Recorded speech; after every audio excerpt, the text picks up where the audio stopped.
আসসালামু আলাইকুম, সবাইকে শুভেচ্ছা জানিয়ে আজকে ভিডিও শুরু করতে যাচ্ছি। কেমন আছেন সবাই? আশা করি কাছে দূরে সবাই ভালো আছেন, সুস্থ আছেন। আলহামদুলিল্লাহ, আল্লাহর অশেষ রহমতে আমরাও ভালো আছি। আজ আপনাদের সামনে নিয়ে এসেছি দুর্দান্ত স্বাদের কবুতর ভুনা। কিভাবে একদম পারফেক্টভাবে গোপনীয় টিপস সহকারে আপনাদের সামনে তুলে ধরার চেষ্টা করেছি। আশা করি রেসিপিটি ভালো লাগবে। তাহলে চলুন দেখি এর মূল প্রস্তুত প্রণালীতে চলে যাই। সবার প্রথম এই কবুতরগুলো ভালোভাবে পরিষ্কার করে নিয়েছি। সেটা আমার চ্যানেলে দেওয়া আছে, চাইলে সেটা দেখে আসতে পারেন। এই যে দেখুন, আমার যারা পুরাতন বন্ধুরা আছেন তারা তো অবশ্যই জানেন সেই কবুতরটা আসলে ফ্যানের বাড়ি খেয়েছিল। কবুতর এরপর বিড়ালে খুব ডিস্টার্ব করতেছিল। এই যে দেখুন, পাখনাটা ভেঙে গেছে। আমার অনেক আপুরাই জিজ্ঞাসা করছিল যে পালিত কবুতরগুলো কেন কেটে ফেলেছি। আসলে আমি পালিত কবুতর কাটি না, বাজার থেকে আনা হয়, তো এগুলোতে আসলে কাটার জন্য বাধ্যই হলাম, সেজন্যই কেটে নিয়েছি। এরপর আমি এটা পরিষ্কারের পদ্ধতিটা তো আপনারা দেখেছেনই। আর এই যে দেখুন, খাবারগুলো কিন্তু খেয়েছিল, যে ডালগুলো, সেগুলো এখনও হজম হয়নি। তো যেখান থেকে ভিডিওটা শেষ করেছিলাম সেখান থেকেই শুরু করে দিলাম। পরিষ্কারের পদ্ধতিটা দেখিয়েছিলাম, এখন এই যে কেটে নিচ্ছি। কিভাবে কেটে নিতে হয় দেখুন। এই যে পেটে কিন্তু ডিম ছিল, অনেকগুলো ডিম ছিল। ছোট ছোট ডিমগুলো আমি দেখিয়ে দিতে চেষ্টা করেছি, লক্ষ্য করেছেন হয়তো আপনারা। তো আমরা যখন এটা আগুনে সেঁকে নেব তখন কিন্তু নাড়ি বুড়িগুলো বের করে নিয়ে তারপরে সেঁকে নিতে চেষ্টা করব।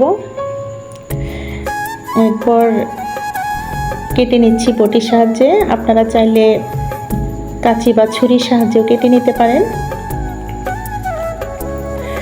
ভিডিওটাতে এখনও যারা আছেন একটা লাইক দিতে ভুলে গেছেন, প্লিজ লাইকটা দিয়ে যাবেন। আর নতুন বন্ধুরা চ্যানেলটাকে সাবস্ক্রাইব করে আমার পাশে থেকে যেতে পারেন। পাশে থাকা অল অপশনটাতে ক্লিক করে দেবেন যেন নোটিফিকেশন সবার আগে আপনার কাছে পৌঁছে যায়।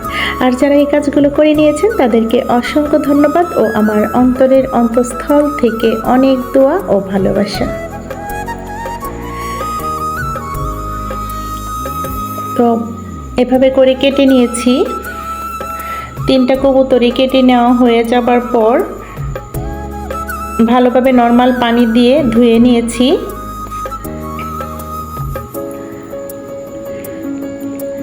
বেশ কয়েকবার নর্মাল পানি দিয়ে ধুয়ে আমরা একটা স্ট্রেনারের উপরে পানিটা ঝরিয়ে নেব। এই সেই বিড়াল, আসলে আরও বিড়াল আছে। কবুতরগুলো যেরকম আদরের, বিড়ালগুলো কিন্তু ওই রকম আদরেরই। যাই হোক, কাউকে কিছু বলা যাচ্ছে না। এই যে ডানাটা ভেঙেছিল, যে এটা যে ফ্যানের মধ্যে বাড়ি খেয়ে অনেক ঝাপাঝাপি করতেছিল, তারপরে ফ্যানের বাড়ি খেয়ে একদম পড়ে গিয়েছিল। এরপর বিড়াল ডিস্টার্ব করলো।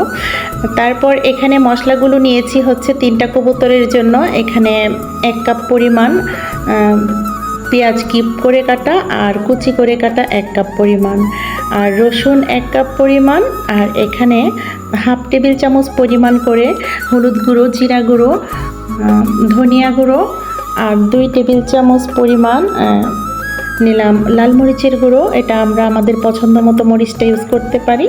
আর আদা রসুনের পেস্ট নিয়েছি এখানে 2 টেবিল চামচ পরিমাণ।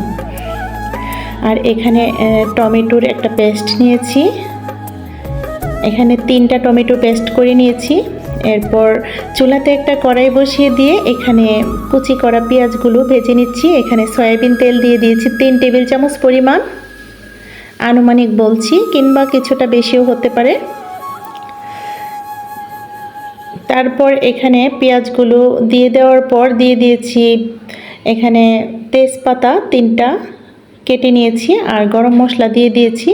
এখন এখানে দিয়ে দিলাম আদা রসুনের পেস্টটা, দিয়ে ভালোভাবে নাড়াচাড়া করে নেব। একটা সুন্দর স্মেল বেরোয়ার আগ পর্যন্ত, কাঁচা গন্ধটা যাওয়ার আগ পর্যন্ত আমরা ভেজে নেব। এই পর্যায়ে দিয়ে দিলাম সমস্ত স্বাদমতো লবণ ও সমস্ত মশলাগুলো দিয়ে দিলাম। এখন ট্রেটা ধুয়ে সামান্য পরিমাণ পানি দিয়ে দিয়েছি। এই পানিটা দিয়ে আমরা মশলাটা কষিয়ে নেব। আমরা চাইলে কিন্তু এখানে সবার আগে টমেটোর পিউরিটা দিয়ে দিতে পারি। তো এই পর্যায়ে আমি টমেটোর পিউরিটা দিয়ে দিলাম, দিয়ে ভালোভাবে কষিয়ে নেব।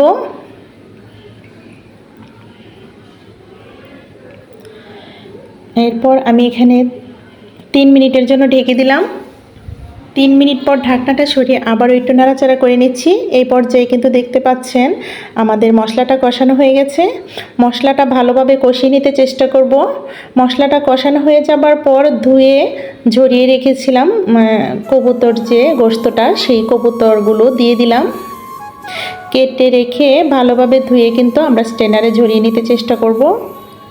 তো সমস্ত কবুতরগুলো দিয়ে আমরা মশলাটার সঙ্গে ভালোভাবে কষিয়ে নিচ্ছি।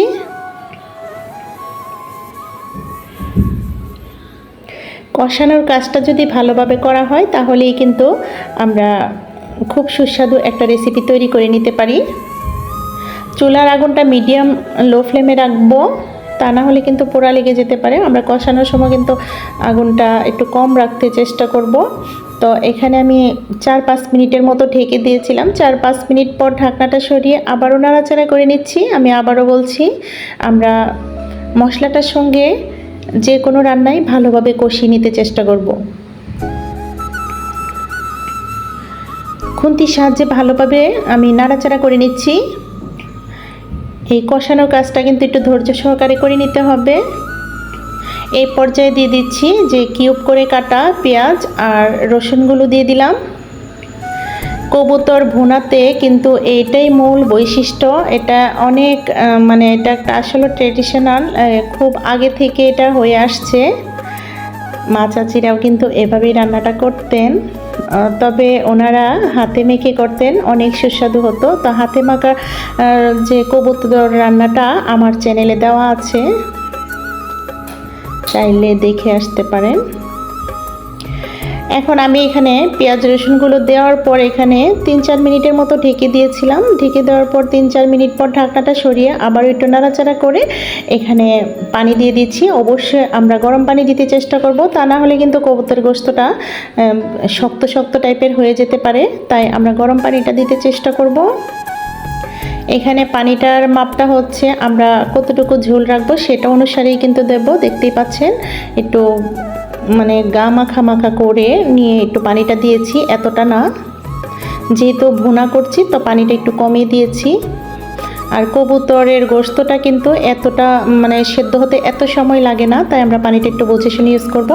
এই পর্যায়ে কাঁচামরিচ দিয়ে দিলাম। আমরা আমাদের পছন্দ মতো কাঁচামরিচটা ইউজ করতে পারি। আমি এখানে 4-5টার মতো দিয়ে দিয়েছি আস্ত কাঁচামরিচ। দিয়ে একটু নাড়াচাড়া করে আবারও ঢেকে দেব। দেশি আলু দিয়ে আমি কবুতর ভুনাও দিয়েছি, এটা আপনারা চাইলে ভিজিট করতে পারেন, আমার চ্যানেলে দেওয়া আছে। আবারও কিন্তু ঢেকে দিয়েছিলাম 4-5 মিনিটের মতো। 4-5 মিনিট পর ঢাকনাটা সরিয়ে আবার একটু নাড়াচাড়া করে দিয়ে এখন আমি 5 মিনিট একটু মিডিয়াম লো ফ্লেমে রেখে জাল করে নিয়েছি। এই পর্যায়ে আমি সব শেষে দিয়ে দিচ্ছি এখানে গরম মশলার গুঁড়ো। এটা আমরা দিতে চেষ্টা করব, দিলে খুব সুন্দর একটা এরোমা বের হয়। তো এই পর্যায়ে আমি চুলার আগুন বন্ধ করে দিয়েছি। আলহামদুলিল্লাহ, রান্নাটা কমপ্লিট হয়ে গেছে। এখন আমি একটা সার্ভিং ডিশে সার্ভ করে দেখিয়ে দিচ্ছি। দেখুন দেখতে ফাইনাল লুকটা কীরকম দেখাচ্ছে। এতটা সুস্বাদু হয়েছিল। যদি আমার এই রান্নাটা ফলো করে আপনারা রান্না করেন, আমি কথা দিচ্ছি দুর্দান্ত স্বাদের একটা কবুতরের ভুনা পেয়ে যেতে পারেন। অনায়াসেই কিন্তু আমরা রান্নাটা করে নিতে পারি। খুবই সুস্বাদু হয়েছিল।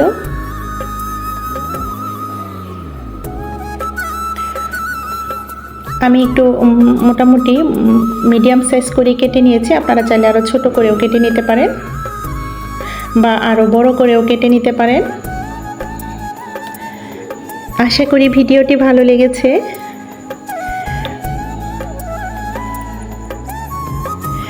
ভালো লাগলে অবশ্যই একবার হলেও ট্রাই করবেন আমার মতো করে। আর আপনাদের গুরুত্বপূর্ণ মতামত অবশ্যই জানাবেন, কমেন্ট করতে আমার ভীষণ ভালো লাগে।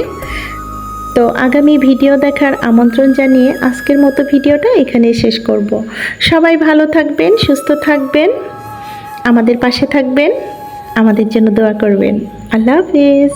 আসসালামু আলাইকুম।